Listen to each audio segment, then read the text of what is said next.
Realistic images generate பண்ற நிறைய AI's இருக்கு. ஏஐஸ் இருக்கு. அந்த ஏஐஸ் எப்பவுமே வந்து பாத்தீங்கன்னா ஹியூமன் ஹேண்ட் வந்து தப்பு தப்பா காட்டும். விரல வந்து தப்பி வச்சுக்கோ, இல்ல 2 விரல் இருக்கும், அந்த மாதிரி இருக்கும். ஏன் நான் என்ன கேக்குறேன், ரொம்ப காம்ப்ளெக்ஸான டிசைன்ஸ அதனால செமையா பண்ணுது.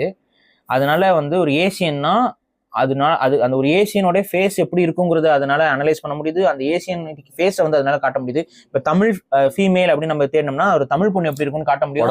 அட்டையர்ல இருந்து எல்லாமே அது வந்து கரெக்டா டயக்னாஸ் பண்ணி பிரிச்சு பண்ண முடியுது. அதுக்கப்புறம் நீங்க எப்படி வேணாலும் கேள்வி கேளுங்க, அதை வந்து அது கரெக்டா பண்ண முடியுது. ஆனா ஹியூமன் ஹேண்ட்ஸ் வந்து அதனால ஒழுங்கா பண்ண முடியுது. எவ்வளவு முட்டாளா இருக்கு அப்படின்னு நம்ம ஃபீல் பண்ண வைக்குது. அப்படின்னு நம்மள ஃபீல் அது பண்ண வைக்குதா, இல்ல அப்படி நம்ம ஃபீல் பண்ணணும்னு சொல்லி இவங்க அப்படி உருவாக்கியிருக்காங்களா? எனக்கு என்ன தோணுதுன்னா, வேணும்னே தான் இவங்க வந்து அந்த கை கால் எல்லாம் வந்து கொஞ்சம் இந்த விரல்களை வந்து கவுண்ட்ஸ் வந்து வேணும்னே